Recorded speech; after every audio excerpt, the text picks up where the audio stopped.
I am not going to be in the shot at all because I'm totally overwhelmed right now by an incredible group of incredibly talented people that would never use the word incredibly twice in one sentence. For the women. Like me. That's why I'm a professional. No, we're focused on you. I'm going to focus on the sex appeal of the table right here. That's where it's at, right? Nice. Sip that water. This is weird. Like the Rico Suave that you are. This is, if you couldn't tell, I'm a total professional. This is why they pay me. Yeah, And and you did that's not why you come got with kicked tequila. out of film school. That's our only disappointment in you so far. Everything besides the fact that you didn't come bearing You had heard Film margaritas. School Rejects know how to party. Film School Rejects knows how to party. I actually brought a lot of tequila, but I already drank it. So if I'm weird in the interview, that's probably what it is. Did you ever go to film school? I actually totally did not go to film school. Did you go to film school? I did not. I was rejected. Who were you rejected from? I actually didn't even try because I thought it was silly. Why'd you think it was silly? Film school. Well, because I always thought like if you go to film school, at the end you have to come out and then still be a PA on a movie and start from the bottom. So I just watched a lot of movies and went straight to being the PA. I actually used to work as a grip. I was a card-carrying union grip, and I put sets together. Nice. That was my background. I watched a lot of movies. I'm serious. Did you think? That's it. Perfect. Do you think the grip experience helped you out when you actually became director? Oh my God, absolutely. It's one of the most helpful things because you learn to see how the crew works. And so any movie that I've done with this movie I produced myself, but when I've done movies for a producer, the first thing I tell them is we're not going to go over 12 hours a day because nothing gets done after second meal, and they never believe you, and it's true. It's like everybody gets really tired and it doesn't work. So there's certain things that you learn as a crew member of what you should do and how to treat the crew right. And then when you need to go over 12 hours one day, if you stick to that never going over 12 hours, if you need one day to go 14 hours, then people are really happy to do it because they're not being abused, you know? It's a huge learning lesson. As a former PA that did like 18-hour days, the world thanks you. Yeah. So. You know what? We do the same thing happens on Spin City. Hilarious. Friday Night Lights. 3 margaritas later. Connie Britton, ladies and gentlemen. That's a Long Island iced tea. It's my third.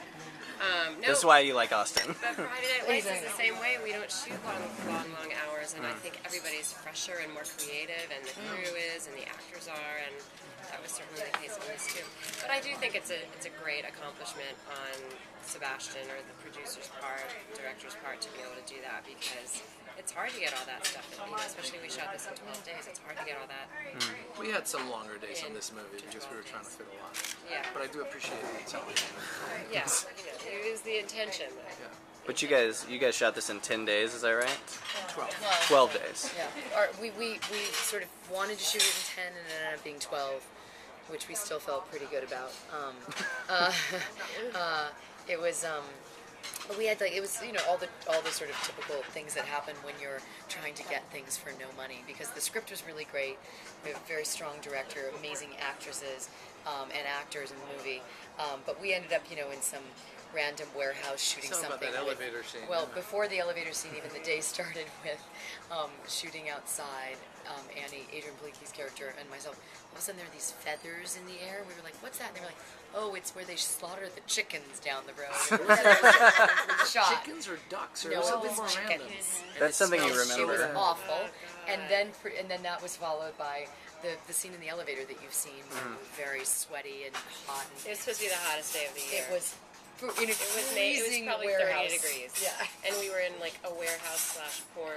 I'm pretty sure they actually shoot porn there. Or shoot people. Yeah. Or something. They Yeah, shoot people in porn. bad things happen there. And at the moment they were also shooting. Marley Shelton. So hot. I had to put it here. Yeah. Marley So we're talking about shooting people, shooting porn, and Chicken chicken feathers. slaughtering. Yeah. So we've kept it focused on the film right now. I'm gonna go away for 3 minutes and look what Look what happens. happens. Just crazy. See, responsibility flies out the window. Exactly. Can y'all, what do you think facilitated being able to do it in 12 days? Like, is there either a technological thing that helped out, or? Yeah, it was written. I mean, the real answer is professionalism and luck. But it was written so that it was 10 page-long segments in theory that were also each one was supposed to be in a different set. So 10 pages in a elevator, 10 pages in a plane. We cheated a little bit. There's a couple of sequences that have more of that. The beginning is in a warehouse and a doctor's office and a bathroom. But what allowed us to conceive, like maybe we can do this one day at a time, was one day in the airplane, one day in the elevator, one day, and then if we went over, we had to figure out stuff the next day. But that's really what did it. Sure. Is this you calling me Rio? Oh, I thought you were giving me notes too on what I was saying. Oh, I am. She was texting. He's before. texting you mean messages again. That's why the beginning of my answer was really specific, and then the second half started wandering all over the places because I was vibrating and I'm not used to technology. There's the quote right there Exactly. for the article. Exactly. Are you is the sequel in a vignette sort of style as well? This sort of woven together vignette? Yeah, I have no other way for. Yeah, no, the sequel is. I mean, hopefully it doesn't feel too vignette-y, but that was the idea behind it. The sequel takes place a month and a half after the first one, and it's called Electrolux, and it follows Carla's character Electrolux through another madcap, disaster-filled gay. Oh. She's very. Get this. She saw the birds when she was a kid. Touched my head. And she's really scared of birds. You would have Alfred freaked out, Hitchcock. by the way. Alfred Hitchcock traumatized her as a kid. Don't play macho. No, I'm scared of I birds. saw too. it. Who is it? Literally. That would have been a really sad way to go. Yes. Hey, but we would have gotten on tape. So, I mean, Exactly. entertainment at its Takes her finest. final bow. do you guys the film last night? Obviously, it's been tough to categorize it. It's kind of been a debate amongst some Yeah. colleagues of Really? mine. What have Of- people wanna come hear- up with? yeah. I'm so curious. I kind of saw it as sort of like a hyper real feel to it. Like, hyper real was a word thrown out. I like that too. Sort of pulpy comedy. But there's obviously this great feel of very real issues amongst a lot of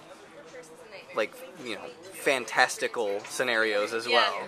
And so I'm not sure what we've settled on at all. I'm curious if you guys have any answers for really that. well put. I think Yeah. that women are sort of in extraordinary circumstances, but dealing with it in very human, ordinary ways.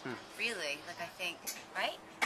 Yeah, I mean, you're talking about these scenarios where a woman finds she's pregnant, and a woman hooks up, cheats on her fiance with a rock star who drops dead in the plane.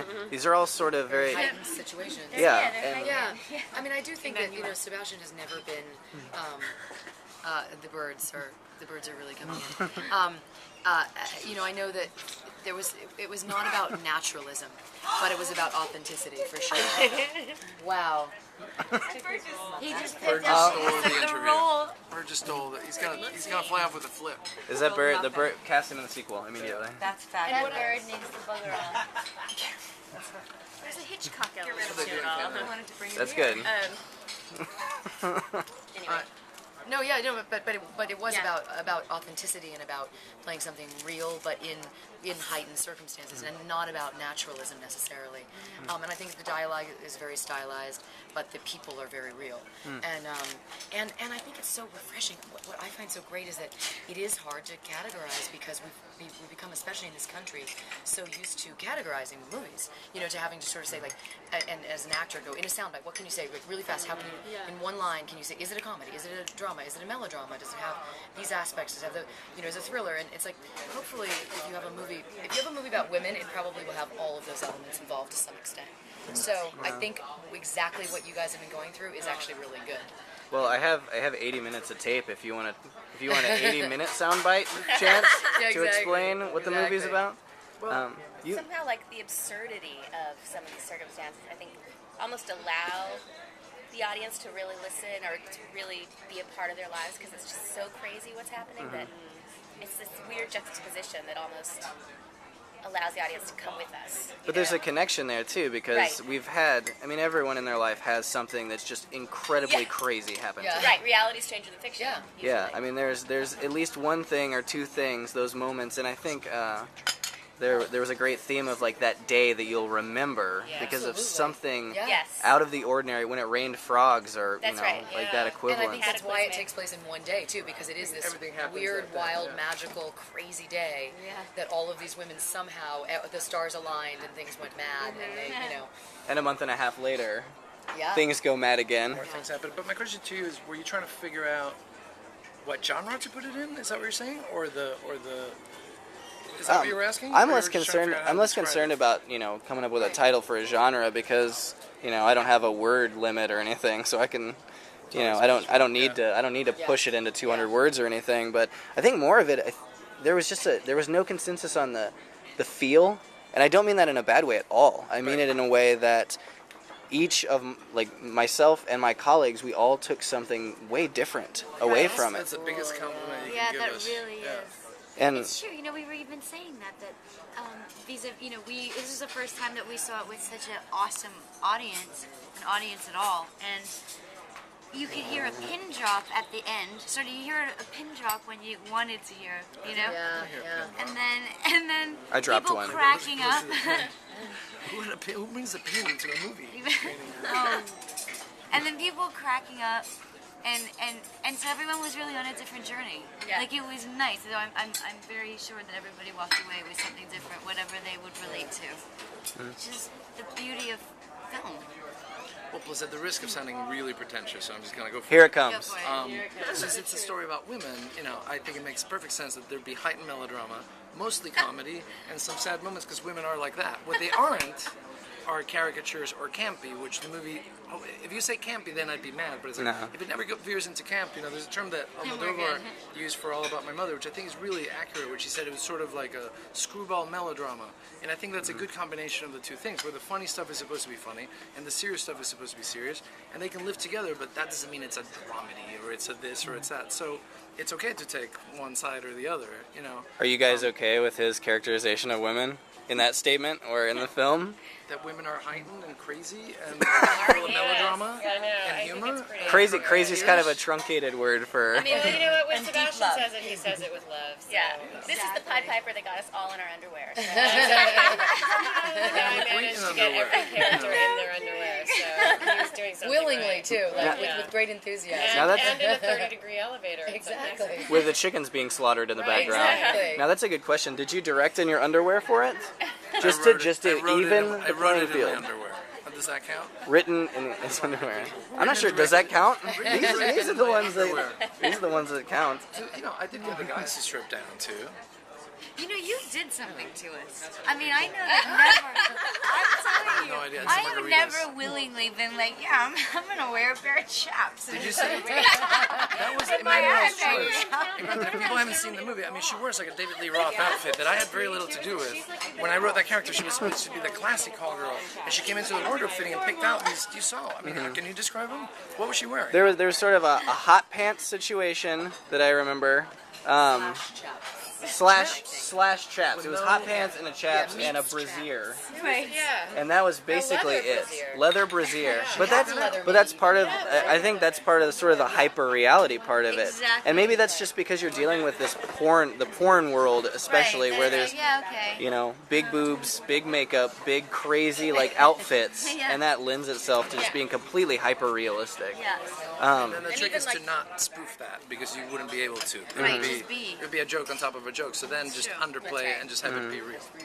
Now, do you guys feel, and this may be just the question that gets me kicked out, but do you guys feel excited at all or interested in the concept of this film as using sexuality as a means for female empowerment? Well, I mean, I definitely think I think that sexuality is a huge part of human behavior and certainly of women, And empowerment. So I think that if that is, I don't know that it's using it as that, but I certainly think that the more we can have real women and characters having that, you know, I feel like it's so weird. So many movies, it's like you can see a nipple get shot off, but you can't see a woman walk from the bed to the bathroom without any clothes on. You know what I mean? Like the violence thing has gotten so crazy, and sexuality people are so weirded out by in this country. So I think it's so great to have. I definitely think there is a great celebration of the power of women through that. One of the many aspects of it. And that would be my thought. Do you agree with that? Absolutely. I think this is a movie that examines women, and you can't examine women without examining their sexuality. And whether you say manipulation or power or, you know, everyone chooses at different times. Communication. Everyone chooses at different times and explores different ways of using that. I think if you're honest with yourself. Did I you, think there's I think the demystification of it in this movie, that you know, it's sort of, we sort of take the sexuality in this movie as a given, and I think in that way it's empowering as well, because it's not. I don't think, but I also don't think it was an intention to like make it about empowerment through sexuality. I think it's just nobody's commenting on the sexuality. It's just it is a part of the There, movie. yeah. Do you think that the attitude there is one of not needing to explain it or have exposition about the fact that women have and enjoy sex? Yes. We never have to They explain do, the fact and they that should, yeah. and there should be more celebration and of make it. choices I mean, about whether who you're gonna have sex with and what kind of sex that's gonna be and how you're all of those things. And if you're gonna run around in chaps and a leather bra, fine. Go for it. Fine. We don't need an explanation about But I that. think all movies that I really like do that as far as just hit the ground running. You don't have to explain. Star Wars, and it starts with this plan. There's 2 suns, 2 moons, whatever. You need to explain how we got there. It's like we're there. The story starts. I mean, all this other exposition is totally unnecessary. But- whatever genre you're in. He's Indiana Jones. He's picking up this thing. Here comes a big rock. He's an assless chaps, Indiana Jones. What I'm saying, He's try doing to what explain- he's doing what he does. What I'm saying, if you tried really explaining Indiana Jones, he's like this professor who then goes on adventures, and how does he get the money? There's a lot to explain. That would be bad if you explained the whole thing. Do you think like a lot of American films have to say like, here's a woman and she likes sex, like explain a That's the thing. Well, because yes, a lot of mainstream movies. and so often it's the woman who's like, well, the guy always wants to have sex, and the woman's like, sorry, not right now, honey. It's those things are so Right. cliche. Those are the cliches that are sort of maddening. So There's it's a nice lot to of have something apology that that happens in American film. There's a lot of guilt that happens in American. It's all that stuff. earnestness. It's like it's And like, also, it's why it always feels really gratuitous in American film. Like, this film has such a European sensibility about it. Just, not, whether intentional or not, it just does. It's guess I've just been to being Europe. celebrated, as opposed to here in the States, where suddenly, I feel as though if that were made by a studio, the whole catch of the movie would be like all of us in our half-clad bodies Right. on the poster. Like, that's what it would be. When Totally it's missing not the that point at and the all. marketing Yeah. edge of it. Yeah, totally. And it's not. that's a good point. Right? You mentioned last night during the That's the next poster. You just haven't seen it. By the way, he has that poster made. yeah. I'm still hoping So- you As can soon do as that it's photo sold shoot. there. Demand royalties from that for your idea. We have it on tape, copywritten right now.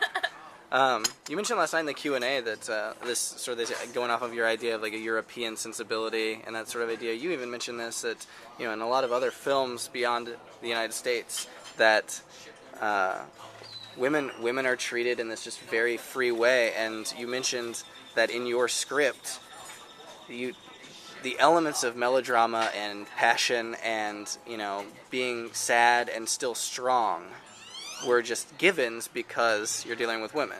Yeah. Can you maybe like expound on that a little bit, or? Well, I mean, I think it's 2 separate things. I think what I was trying to say last night is that I never understand like the whole like film school generation in this country, the Scorsese, Spielberg, De Palma, all those guys had no idea what to do with women. Their movies are great, but they had no idea what to do. It's like they were scared of women, And for whatever reason, the Europeans Most have- men are, for the record. maybe. By the way, And for some reason, the Europeans are able to have Jean Moreau or Catherine Deneuve or Charlotte Rampling doing, or Juliette Binoche, and they can be sexual and conflicted, good guys, bad guys, whatever. There can be different facets of the women. Like, it's fine. They have use for the characters. Is what I'm saying. Scorsese, until he did Age of Innocence, I don't think he had a woman in a substantial role. And even in that movie, you could argue he didn't quite know what to do. It's not his fault. I'm not. I'm a huge Scorsese fan.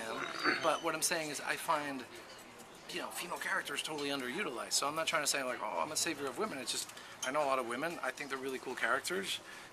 Put them in stories. You get a lot of great actors to do stuff because they don't get asked to do that very often. are there any American films or directors that you can think of off the top of your head that do kind of deal with women in a well-rounded way that create? Certainly, there's been movies like Flirting with Disaster. Flirting with Disaster dealt with women in a way that stuff. And you just said Paul Thomas Anderson. Yeah, but it's kind of weird that the list is. I know that it takes a moment to try to come up with that. Yeah.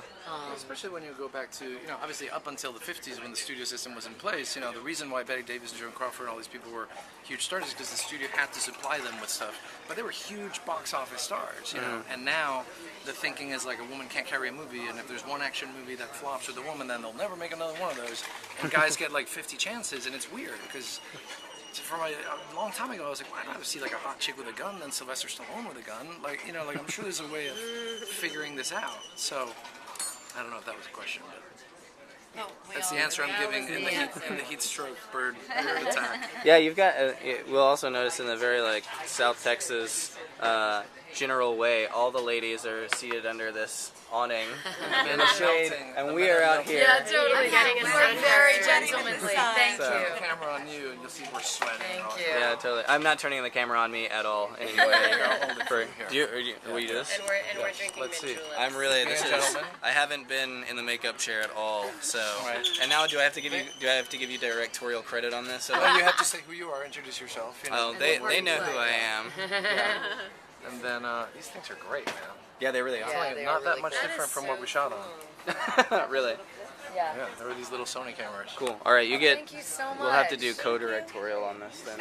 Or actually, we can give you a DP credit. No, you How about take that? So, There you go. well, Be the grip. I thanks put some share. a lot for everything. Thank you you. guys, this is a great conversation, and It was really hope you have good luck with the film from this point on. So, Spread the Thank you word. so We need your much. help. Yeah. We need Spread the word. well, we need you to tell people about it if you liked it. I mean, if you know, we're not trying to bribe you. This is the first time we've actually Feeling? really gotten to Now it's talk our- about it extensively too, which is this is really the beginning for us. So it's nice to be able to do it with somebody who's smart and has good questions. that's on tape now. Excellent. Well, thanks a lot, guys. Thank you. You're gonna put that on a loop and just